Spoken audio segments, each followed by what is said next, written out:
Welcome to Tales to Terrify.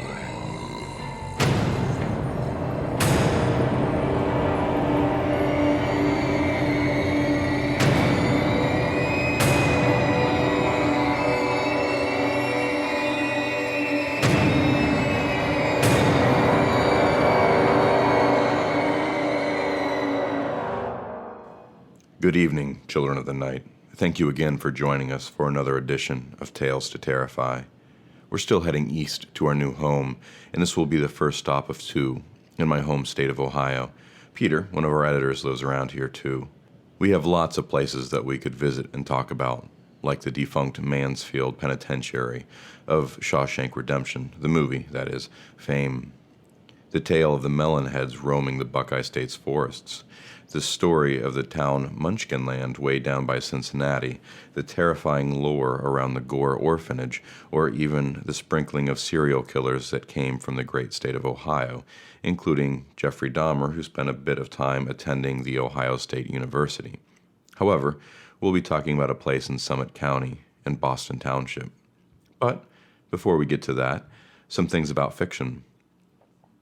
Amazon just published its 2014 Best Books of the Year Top 100 list. Unfortunately for us, our genre didn't find much representation there. Stephen King's Revival, a novel, comes in at number 6. Anne Rice's Prince Lestat comes in at number 47. However, Goodreads still has its voting open for its books of 2014, and there is a link in the show notes specifically to the horror category. As of this recording, there are 10 books in the final round. Anne Rice's Prince Lestat, Jonathan Maberry's Code Zero, Larry Correria's Monster Hunter Nemesis, John Connolly's The Wolf in Winter, M.R. Carey's The Girl with All the Gifts, Dean Koontz' The City, Jennifer McMahon's The Winter People, James Rollins and Rebecca Cantrell's Innocent Blood, Scott Siegler's Pandemic, Josh Malerman's Bird Box. This episode should be airing right on the 21st, and voting should continue until the 24th, so you've got a few days to get your votes in, if you're a Goodreads user, that is. Helltown. Any kid growing up in the great state of Ohio with her ear to the ground will have heard of Helltown. All of the terrible things that can exist in the empty spaces between warm pockets of civilization are said to live there. Mutants, devil worshippers, haunted cemeteries, a large collection of abandoned buildings, and talk of a government conspiracy to cover it all up. You need one of those conspiracies for good measure. I have to imagine that at least a few creative writing projects for high schoolers have been based in Helltown. This is a creepy place. But we stopped here to hear a story or two, didn't we? Let's get on to that. Our first story will be Alison Littlewood's The Empty Spaces. It was first published in issue 16 of Black Static. Alison Littlewood was raised in Penistone, South Yorkshire, and went on to attend the University of Northumbria at Newcastle, now Northumbria University. Originally, she planned to study graphic design, but missed the words too much and switched to a joint English and history degree. She followed a career in marketing before developing her love of writing fiction. She now lives near Wakefield, West Yorkshire, with her partner, Fergus. A Cold Season from Joe Fletcher Books was Alison's first novel. It was selected for the Richard and Judy Book Club, where it was described as perfect reading for a dark winter's night. Her second novel, Path of Needles, was a dark blend of crime and fairy tales. Alison's short stories have been picked for the Best Horror of the Year and the Mammoth Book of Best New Horror Anthologies, as well as the Best British Fantasy 2013 and Mammoth Book of Best British Crime No. 10. Other publication credits include the anthologies Terror Tales of the Cotswolds, Where Are We Going?, and the charity anthology Never Again. And now, let's take a look into those empty spaces. When Laurie Turner said he saw Marilyn Monroe in our sitting room, I thought he was a fool, and I told him so. But it was the more fool me, as it turned out, because that's exactly what he did see. Marilyn, pouting with her reddened lips, and her white dress billowing out so that it almost brushed the television. Just because she wasn't there doesn't mean he didn't see her. That's what the doctor said. He said it was Charles Bonnet syndrome, named after the naturalist who discovered it. Laurie nodded, as though he was glad to find out it was a thing he had, and not just old age and madness. It was me who had to ask what it meant. It occurs when there's a natural impediment to the vision, the doctor said, leaning back against the counter, getting ready for an exposition. It could be from a cataract or macular degeneration. I glanced at Laurie. He had both, and you could at least see the cataract. A milky white patch covered most of his left eye, like a patch of foam floating across the sea. No point in operating, they said. Not with the degeneration too, spreading its darkness like something swimming up from beneath. Our minds fill in the gaps, the doctor continued. They do it all the time, actually. We can't see nearly as much as we think we can. The eyes take in what they may, and our minds fill in the spaces to give us a view of the world. They're used to doing it. Sometimes when a person develops a blind spot, like Mr. Turner here, they work a little too hard at filling in, and so we see things that aren't there. A person that isn't really in the room, maybe. I heard of someone once who thought the Eiffel Tower stood next to his bed. His voice went far away. It explains a lot, actually, about people who have visions. See the Virgin Mary in a fountain, perhaps, or fairies at the bottom of the garden. Of course, it can be frightening, too. Sometimes our minds make up things that aren't so nice. You're lucky you got Marilyn. I laughed, but Laurie didn't. He shifted in his seat. If you see anything else, just remember, it's only a vision from your mind filling in a space it's not used to seeing. That's all. I saw Joan once, said Laurie on the way home. I had asked the doctor to call us a taxi and helped Laurie inside. He was older than me by 3 years, although he had married the younger sister. Did you? I said. I couldn't think of anything else. She smiled at me. She looked like she did when we first got married, all dressed in white and surrounded by flowers. I thought it was odd, the flowers just hanging around her like that. I remember thinking how pretty she was. They were pretty, weren't they, Bill? But then her mouth moved. I tried to hear what she was saying, I really did, but there wasn't any sound. My wife Alice had been Joan's sister, older by a couple of years, and light-haired where Joan was dark. And he was right, they were pretty. But Joan, if anything, had been prettier. Her skin more fresh, her eyes sparkling. But it was Alice I loved, all the same. Alice who was bigger and heartier and jollier, and had a laugh like a freight train rumbling through a tunnel. That's what I used to say to her, and she'd laugh some more. Now there was only Laurie and me. No relation, not really, but we shared a house anyway. Some ties are thicker, he'd said, when he pressed me to move in. And an old goat like me can't be trusted on his own. He let out a dry sputter of a laugh that wasn't really funny. Her mouth turned mean, he said, and turned to me. I shook my head. What? She looked mean, he said, like she had come to say she hated me. Do you think that's true, Bill? Do you think she hates me wherever she is? Do you think they blame us?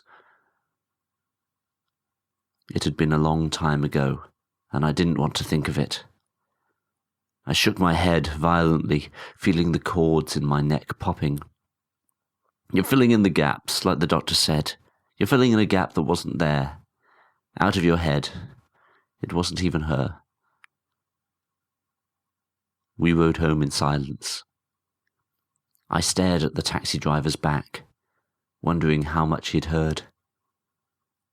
I tried not to look at Laurie, although I could see silver lines falling from his eye.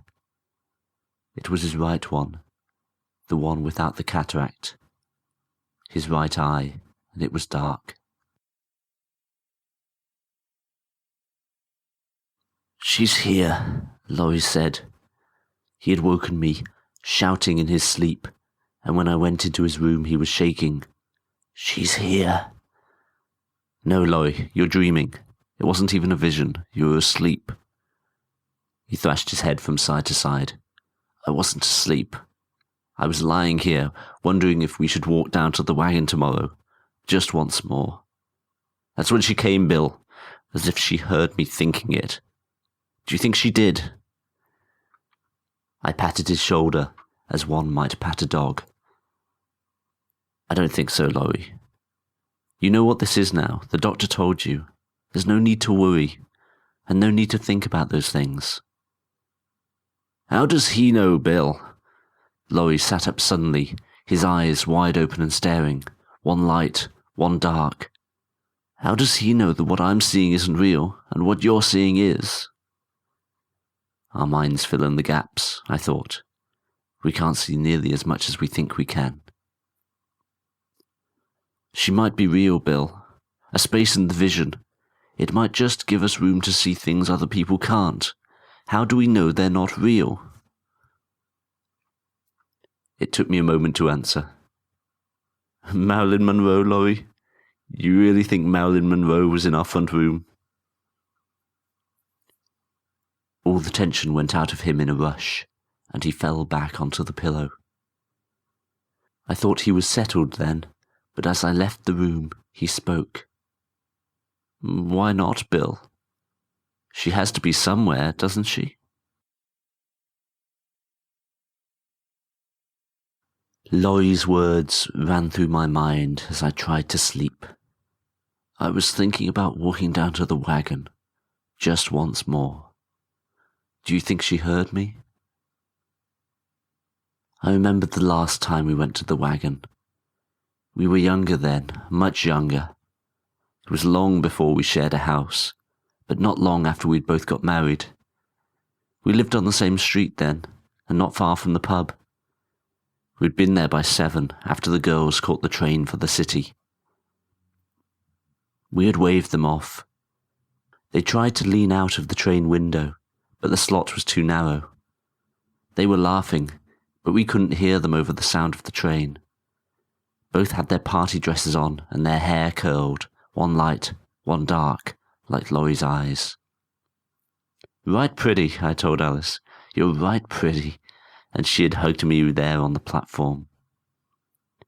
Their lips were red, done in the same lipstick, sisters to the end. A friend of theirs was having a do, a hen party they call it now, before she got married. "Women only," Alice had said firmly. "You can't come, Bill, not this time." And so we thought we'd have a party of our own. Just the two of us, before we met them from the train.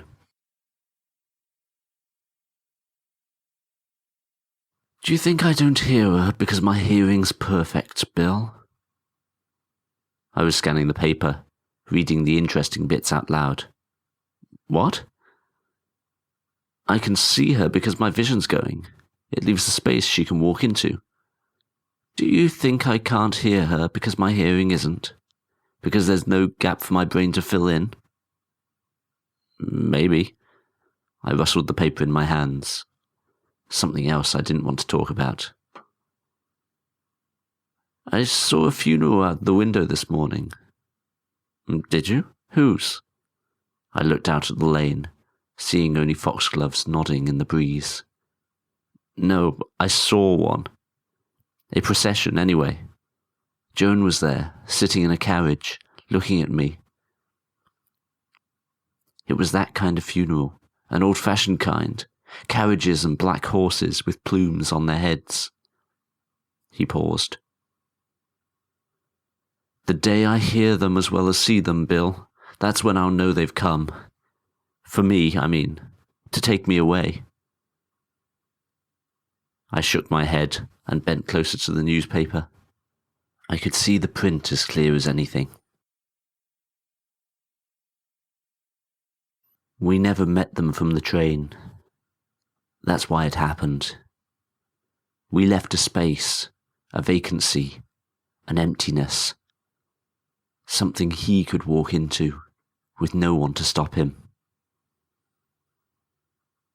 I screwed up my eyes. I didn't want to think of this. It was as though I could see her face, tear-streaked maybe, her mouth open, crying, screaming, while he did that to her. How would I know? I could never know. I shifted my thoughts to something else. Found the wagon. It was warm inside, I remember that. Laurie and me, we were warm all night. Not like her, left as she was at the side of the lane. The pub was warm, everything glowing orange from the fire. We started on beer, but shifted to whiskey, and soon we were glowing inside too. It was Laurie's idea, that. He enjoyed whiskey, liked the burn of it, like punishment and pleasure all at once, he'd say, and give one of those sputtering laughs. There were girls in there, from the village over the tops, trying out the area, they said. Trying out the area, as though it were a new frock. They were both short and frazzle-headed, and one was rather dumpy. "It can't hurt," said Laurie, nudging me in the ribs.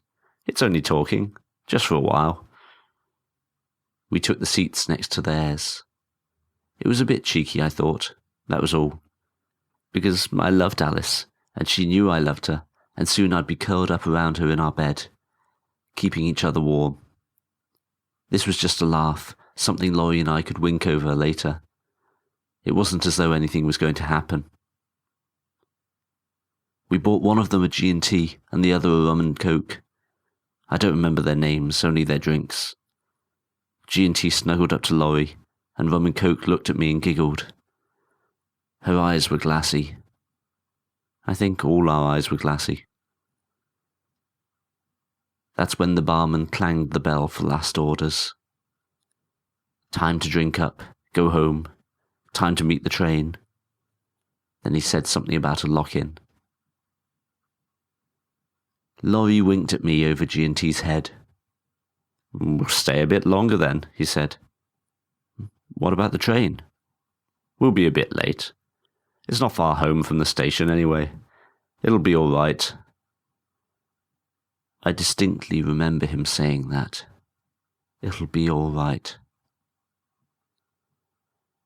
I stayed and had another drink, and another.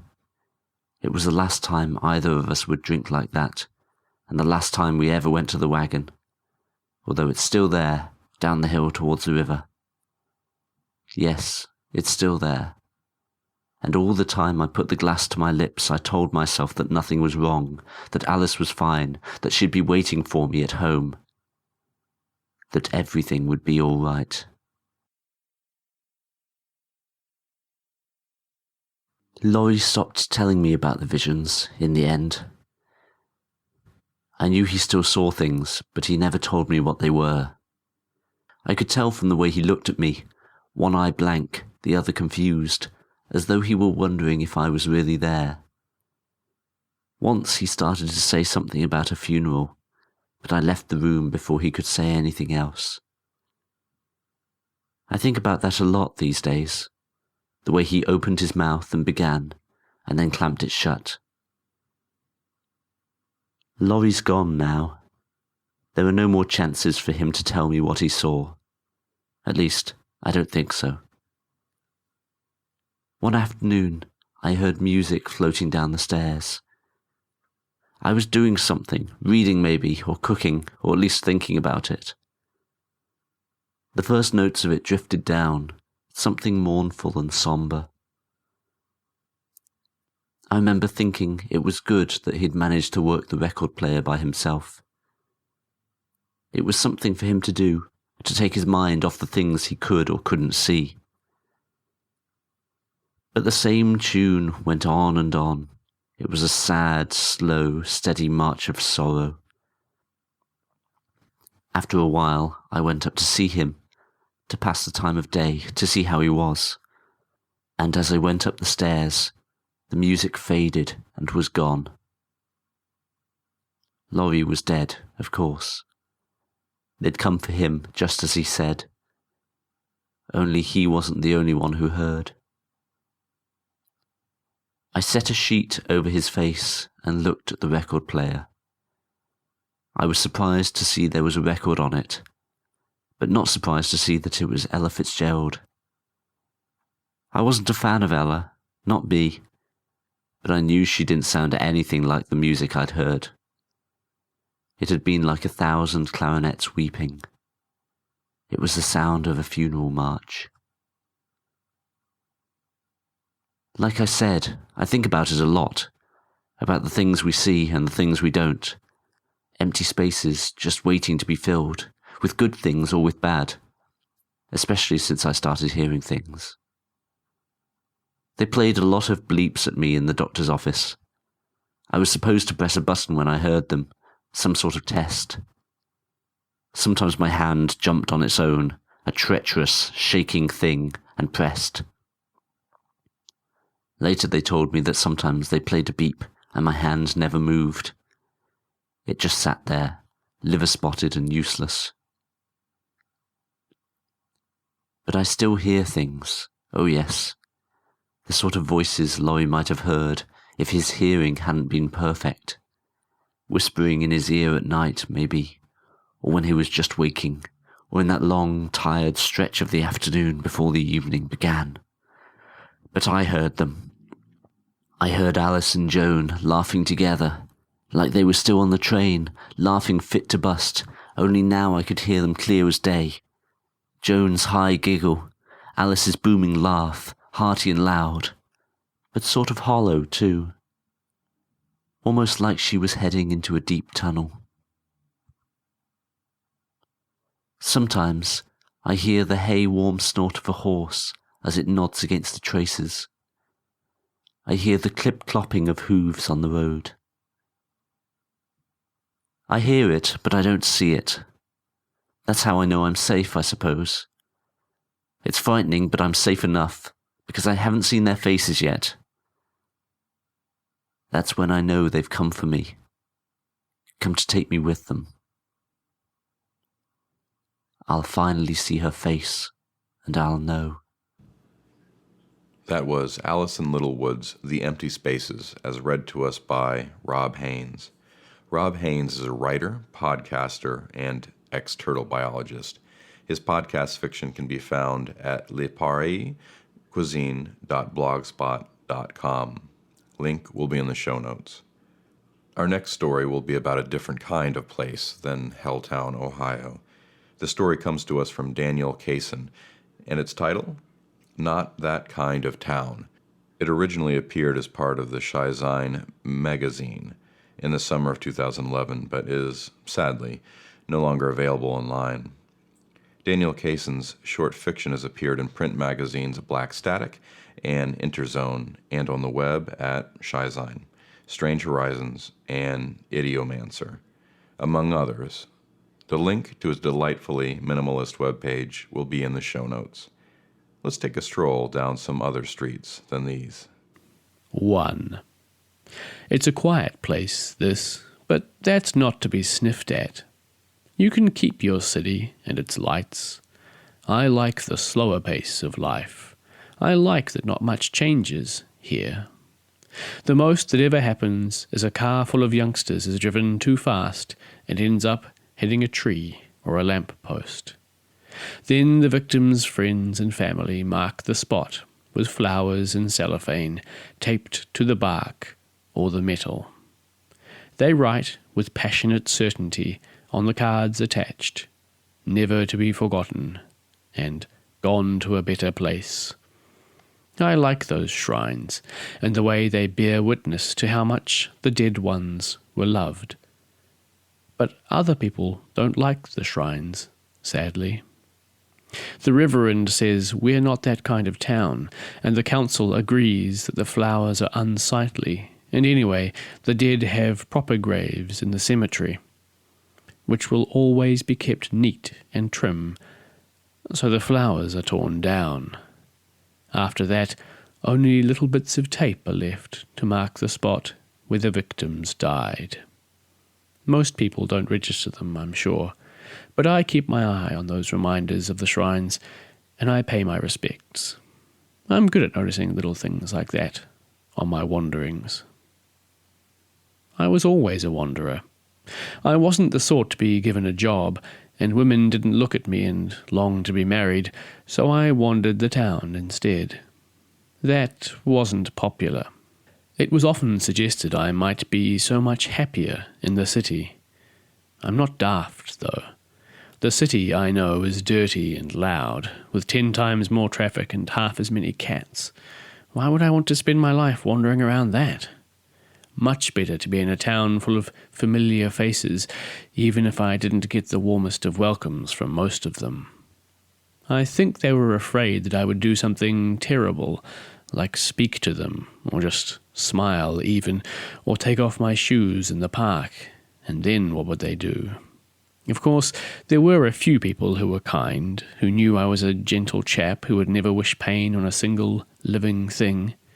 There was a soup kitchen, run by some of the nicer ladies and gents from the church, and that was pleasant. But there were also people at the soup kitchen who only pretended to be kind, like the Reverend. He would say in a loud voice, "Oh, everybody's equal here," and look so pious I nearly choked on my roll, because I never got invited to sit at his table on special occasions, I noticed. And the management, alas, always reserved the right of admission, including that day when they thought I was drunk, but it was actually pneumonia, and I died. Really. The pretending from the Reverend stopped then. They quickly buried me in a dingy plot in the coldest corner of the cemetery, somewhere so charmless even I'd never wandered there when I was alive. I got no flowers. Not a single person suggested that I had gone to a better place. And the Reverend raced through the words of the funeral service without sincerity. In his heart, he didn't want me to go to heaven. I think he thought I would spoil it for the others. And so I didn't go. 2. It's true. If no one wishes you up to heaven, you stay on earth, bound to your grave. So that's what happened to me. I should have been bitter, probably, but on the other hand, I wasn't sorry to stay behind. I mean, I had nothing against God, and I thought maybe it was true what they say about heaven.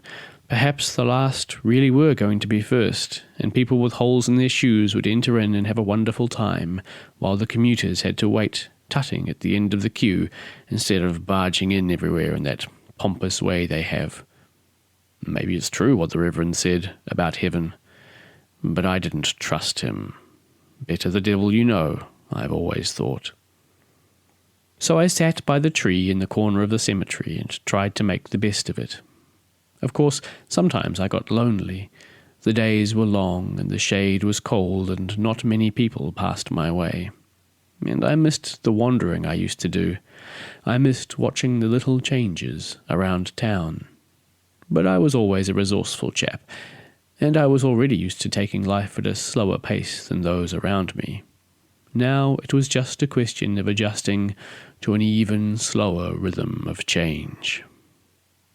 So I watched the children that were brought to their grandparents' graves on a Sunday. I watched them grow up and age and have their own children in turn.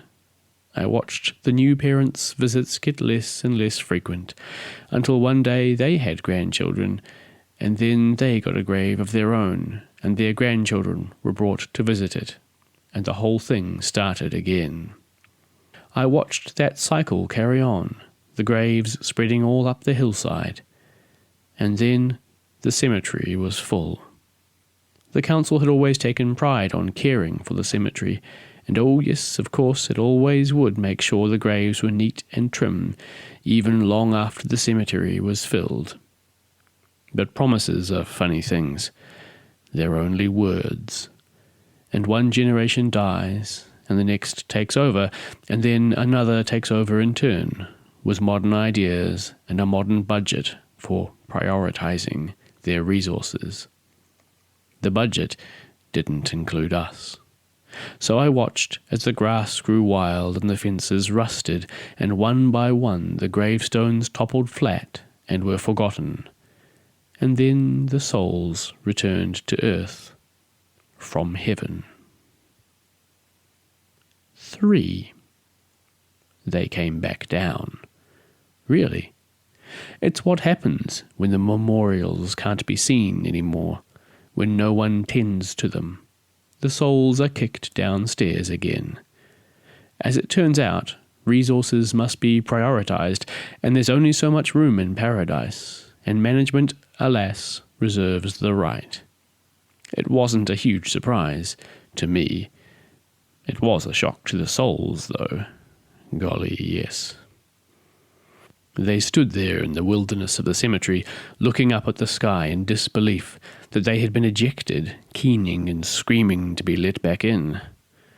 I couldn't live with a noise like that. And because they didn't know where they were, and they had lost all memory of the town, I took it upon myself to sort them out. I'm a charitable man. Plus, now that they were no longer in their better place, I was free at last to wander from my grave.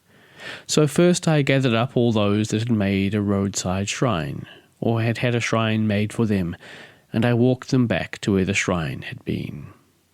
I left them there. Don't wander, I said, but I knew they wouldn't. It's good to have your family and friends together, so they were content with where I had taken them. It may not have been heaven as such, but they were pleased, I know. I tried to help the others, too. The ladies and gents of the soup kitchen I took to the flowered garden at the meeting house. It's pretty there. It was nice to give them that reward for their kindness. And the other members of the town, well, even though they had never been kind to me, I tried to give them a decent place in the world. I told each of them in turn a memory I had of them. To one I said, I remember you used to stand here outside this shop and talk to your friends. To another, you liked to stop by the bridge and watch the water. I walked each of them to their allotted spot, and that is where they stand, still. They do not have their kin around them close, but at least they have a place to be. They do not stray, because I told them not to. I was even kind to the commuters. It wasn't their fault they were pompous. They were born like that, I reckon. I said to them all, I remember you each standing on your favourite bit of the platform. So I took them to the station. It's a kindness I've done them. They must have secretly enjoyed standing there when they were alive, I think, given how very long they spent doing it.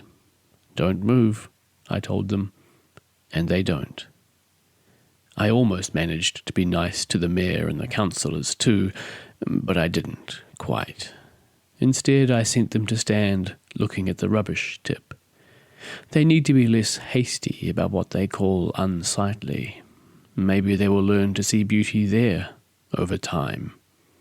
Time is what they have, after all. Stay there, I said. They do.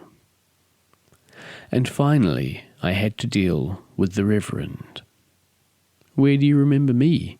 He said. Where will I spend my time? I should have been nice to him, I know. They say there is a recording angel who writes down all our sins. But bugger him. 4.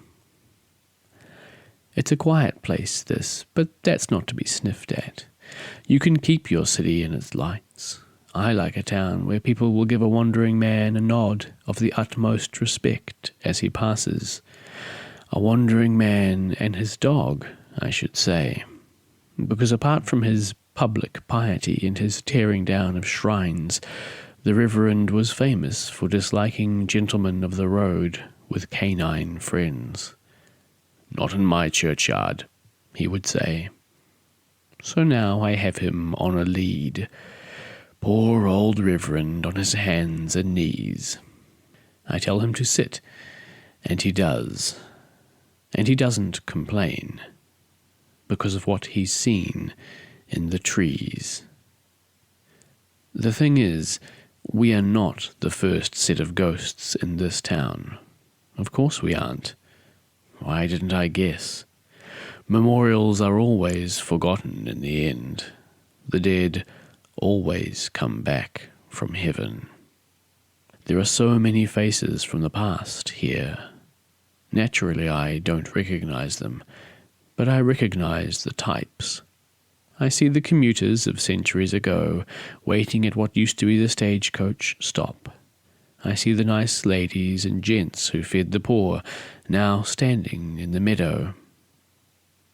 I see the councillors down by the pit where the townsfolk used to chuck their animal bones and their shit.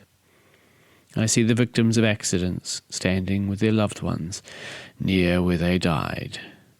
I see the wandering men of times before who have placed these souls so carefully around the town with the same instincts as me.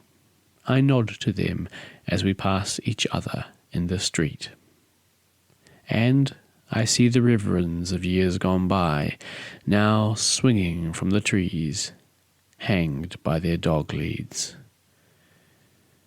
I guess that means I will get tired of having a dog soon. Maybe so. I've always been more of a cat person, really. Or perhaps the Reverend will say something insolent and my patience will snap, and he'll end up hanged. I mean, I'm a gentle chap and I would never wish pain on a single living thing, but technically he's not alive. And I've grown rather fond of respect now.